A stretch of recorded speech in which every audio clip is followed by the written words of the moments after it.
Je crois que déjà, chacun doit s'employer à témoigner là où il est. Et voilà. Parce que si tu veux, une chose est sûre, le jour du pacte où Dieu a dit Alastu bi rabbikum, tout le monde a dit Bal shahidna. Hein? Donc tout le monde. Donc tout le monde le sait. C'était dans le sud de la France un coup qui m'avait dit ce que tout le monde dit, hein, quand on devient musulman, on est pardonné, on revient tout neuf, on oublie tout. Moi je lui dis je n'oublie surtout rien. Je n'oublie pas les fois où j'ai roulé sous la table tellement j'étais ivre-mort. Non, j'oublie surtout pas parce que je sais que Dieu est venu me rechercher. Et qu'oublier ça, ce serait oublier la bénédiction de Dieu. Et je ne veux surtout pas. Listening to Abdul Rahman and the others, you see a genuine grasp and understanding of the religion. Put aside the traditional exterior of the basic obligatory acts.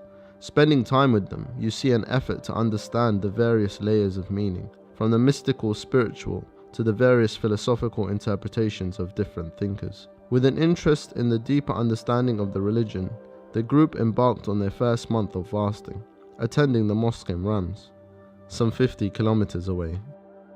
On va à la mosquée et on ressort de la fête avec 2 fois moins de foi qu'on avait en rentrant, quoi.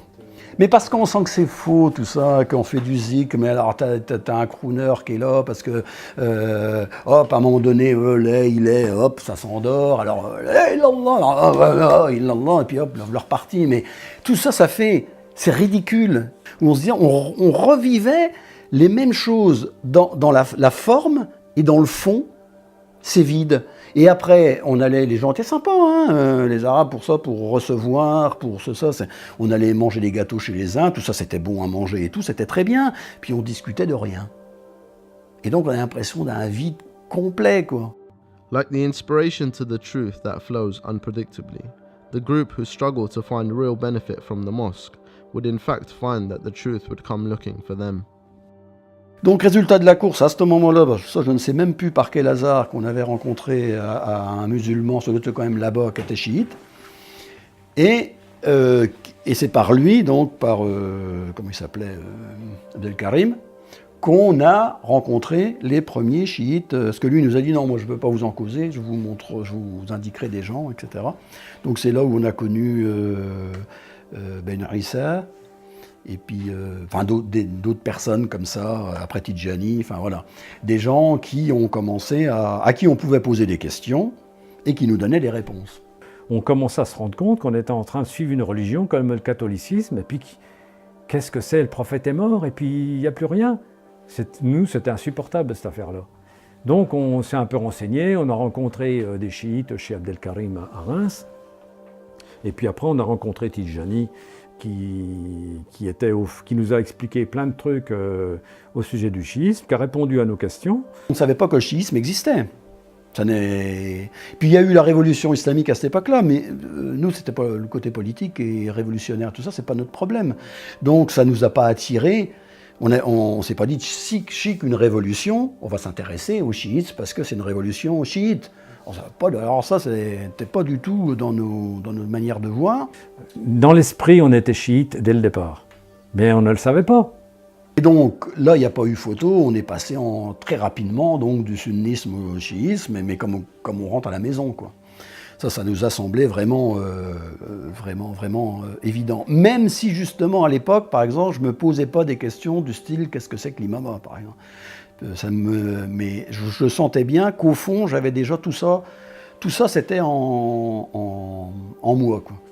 Mais pour nous, ça n'a posé aucun problème de devenir chiite, parce qu'on a reconnu la lumière du vrai. Alors, et en même temps, ça nous a soulagés, et c'est pour ça que le chiisme en lui-même porte une doctrine sublime.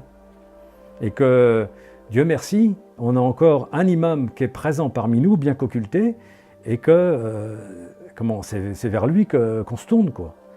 Et que s'il n'était pas là, c'est la fin de tout, quoi. Donc, si tu veux, là, on a trouvé une religion de vérité, et là, on s'y est attaché, là. Becoming Shia doesn't end with the Shahada. It requires greater research and understanding. Abdul Rahman and Abdul Majid are no different. They have made learning about Shia Islam a lifelong struggle, mastering Arabic and researching greater, deeper understandings of Tawheed, Imama, and all other tenets of Shia Islam. On était convertis, puis avec nos familles ça allait pas, donc on s'est retrouvés dans un mobil-home, on a acheté un mobil-home, on a vécu quelques années là, et puis après on a cherché à se marier chacun de notre côté, quoi. Donc il y a eu une période où on était un peu éclatés, et enfin, c'est...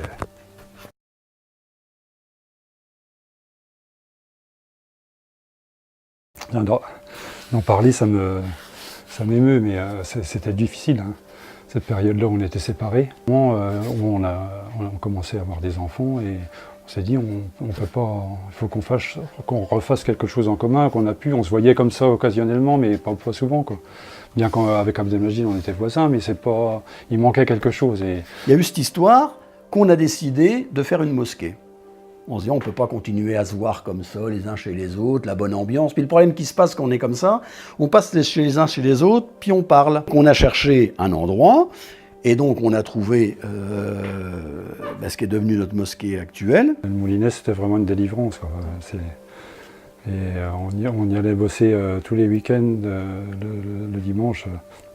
Même les gamins, au début, ils étaient fin fous de partir là-bas. Nous, on allait travailler le dimanche, le lundi j'étais encore là, lundi, mardi j'étais encore là-bas, le jeudi, vendredi j'étais déjà pour le dimanche, quoi. Tellement c'était le... Ouais, c'était vraiment ça qu'on cherchait, quoi. Et ça, c'est vrai que effectivement, ça a quand même tout changé, parce qu'effectivement, ça a cristallisé, ça a réalisé quelque chose de concret, autour de quoi on s'est mis à tourner, quoi, en fait. 96 qu'on a racheté Moulinet. On a à côté de nous, on n'a que celui-ci. C'est très important parce que nous, toutes les familles qui fréquentons cet endroit, ça nous permet de nous voir.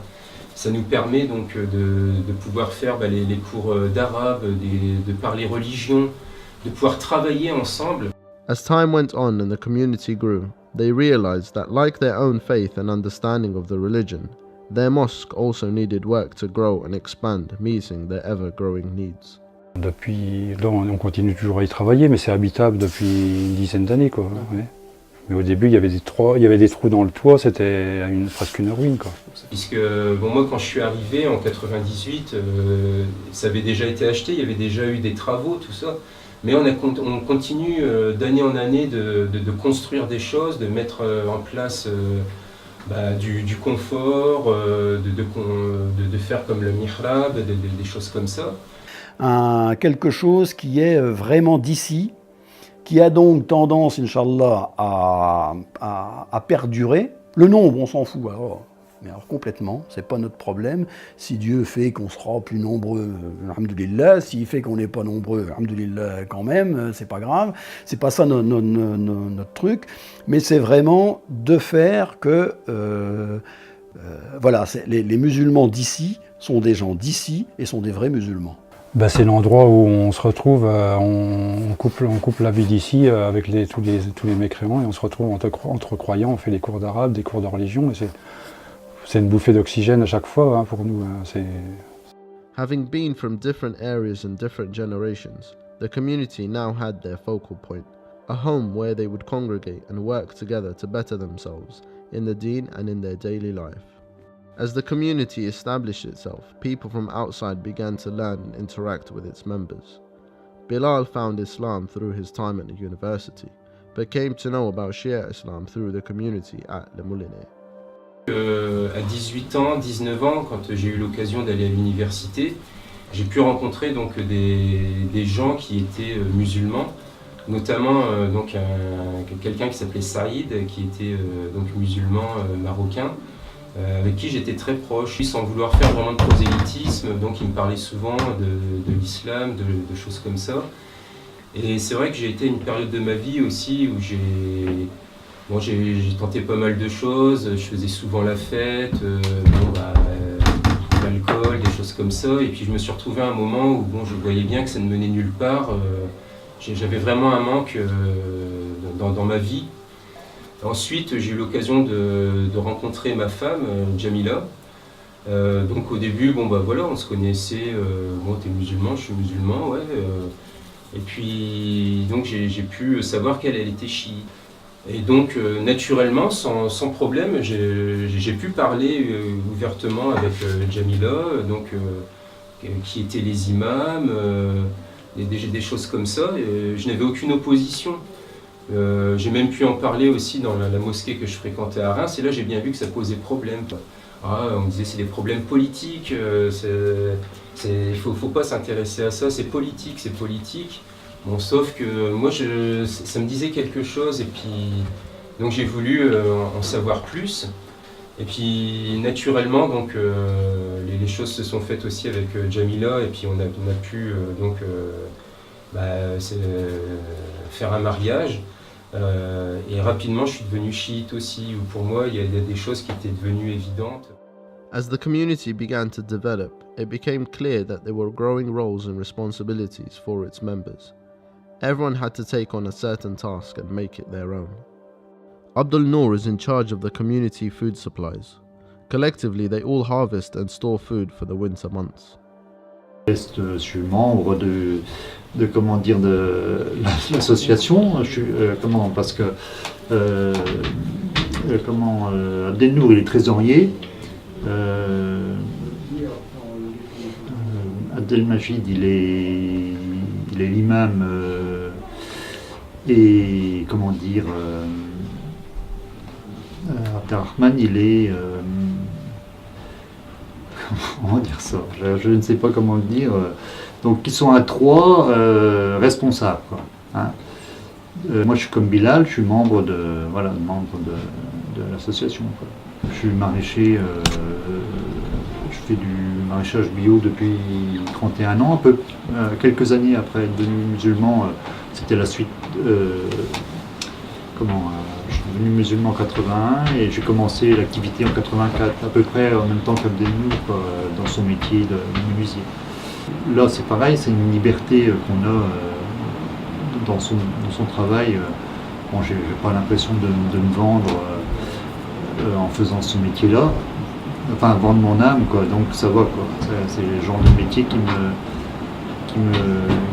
permet de garder mon intégrité, enfin j'espère. Donc, 85, c'est le début où Abdelmajid m'a fait un petit local pour pouvoir démarrer l'atelier de menuiserie, parce que je cherchais du travail, pas moyen de trouver du travail, j'avais pas d'expérience. Moi en ce moment, parce que c'est un peu la crise pour tout le monde, mais il y a toujours du travail quand même, ça va. Sinon la fabrication, c'est que pratiquement du sur-mesure, des choses que tu trouves pas, c'est pas des choses courantes, quoi. C'est un chapelet de prière, donc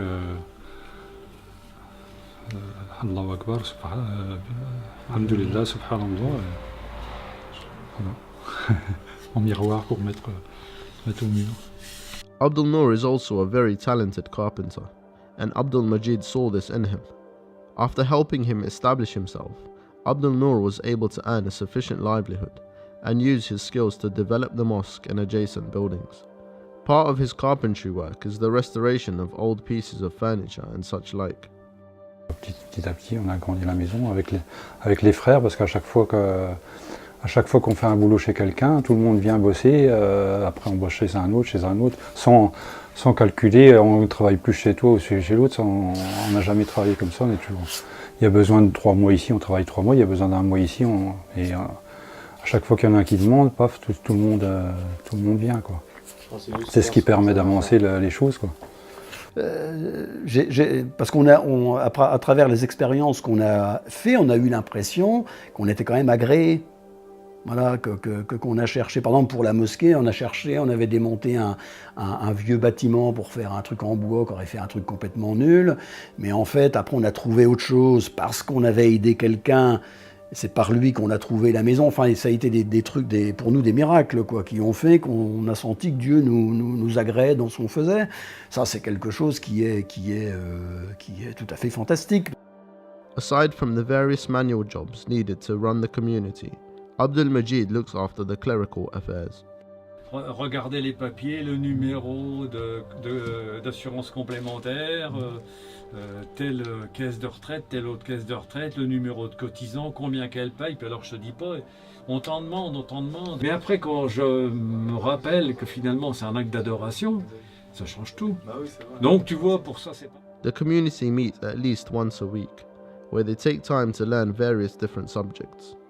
All members, from the young to the old, have weekly Arabic classes, in the hope they are always in touch with the Quran and the traditional Islamic texts. This allows them access to the earliest Islamic sources. Abdul Majid and Abdul Rahman know they won't always be there. They hope that they can pass on Islam as they found it to the following generations through these classes.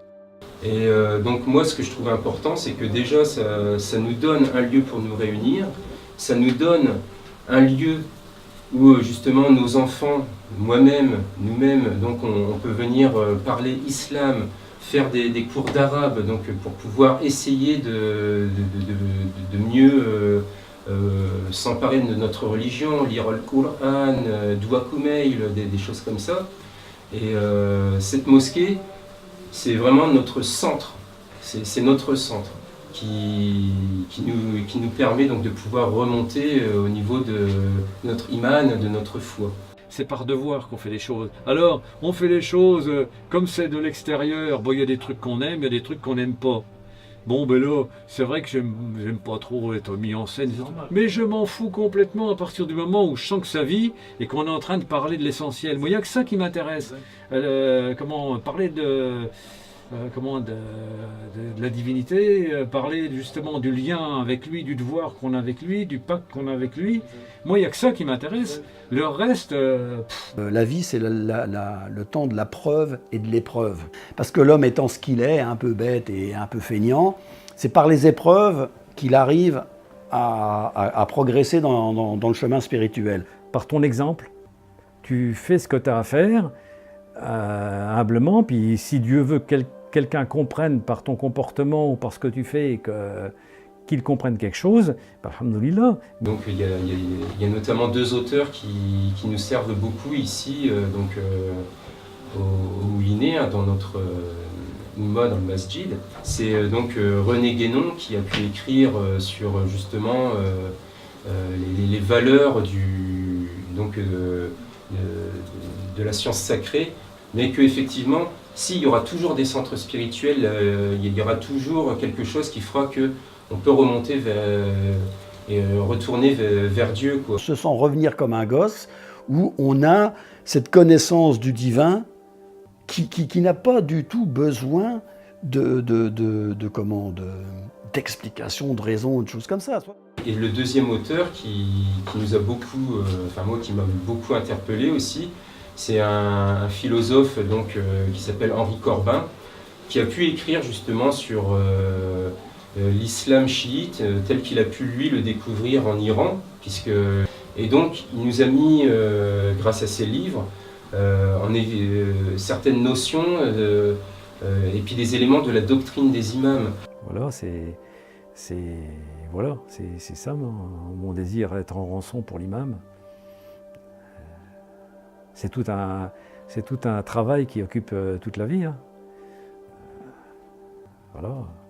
Quand on a la certitude, on a envie des fois d'être mis en difficulté. Parce qu'on sait que derrière les difficultés se cachent des tas de trésors. Djihad al-Nafs, ça peut être une belle voie de garage qui fait que tu t'illusionnes sur beaucoup de choses et puis à la fin, c'est une voie de garage, quoi.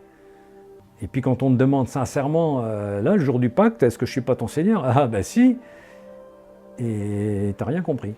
Donc ça, je te dis, ma préoccupation, c'est d'être en rançon pour l'imam, voilà. As the group recount their story, remembering how they found Shia Islam, whilst making sense of their Catholic pasts, naturally they look to the future. What is to happen with Le Moulinet and the forthcoming generations? Là, on a dit que c'était dans la main de Dieu, hein, ces choses-là. Hein. Et que ça demande une spontanéité des gens. Hein.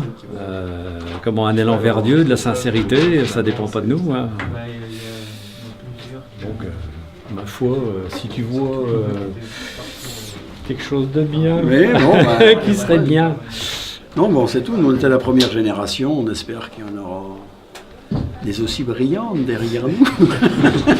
Voire mieux, ce serait même encore mieux. Voilà, quoi, puisque nous, notre but, d'installer l'islam ici comme si c'était comme la religion naturelle, quoi. Donc déjà nos enfants ils sont nés musulmans. C'est vrai que nous quand on parle du christianisme, des fois eux ils savent même pas. Nous ça nous semble naturel, on est nés dedans. Et on se rend compte que nos gosses ils connaissent déjà pas. peut-être ils sont pas allés au catéchisme, ces machins-là. Donc eux, ça va se jouer sur une autre forme. Ils sont nés musulmans ici, ils sont d'ici. Et on verra bien si la greffe prend. Ça demande confirmation. Oui, non, mais c'est vrai que ça sera pas du tout la même. Pour eux, ça sera pas du tout les mêmes enjeux que pour nous. Même si on n'a pas l'impression d'avoir été des convertis dans le sens de changement de religion, parce qu'en fait, on a l'impression d'être resté dans la même avec une forme différente. Même d'être resté fidèle. N'empêche que pour eux, ils sont nés musulmans directs. Et donc, ça sera quand même un peu différent. Ils se posent pour eux les mêmes problèmes que partout d'ailleurs. Hein. Parce que, ceux qui sont des musulmans, ils ont le même problème. Je pense que c'est vrai que pour nos enfants, quand on leur demande pourquoi ils ont un nom musulman, ils disent à chaque fois c'est nos parents qui se sont convertis. C'est la réponse directe, qui nous ont donné ce nom-là. Tandis qu'eux, ils seront nous on est nés musulmans, puis on est nés ici. Et avec des noms, puis des têtes d'ici. Et donc c'est vrai que ça, rien que ça changera déjà la donne. Et puis c'est tout. Puis après, ça sera à eux de jouer. Nous, on va essayer de finir ce qu'on a commencé. Après, on commencera à s'enterrer les uns les autres.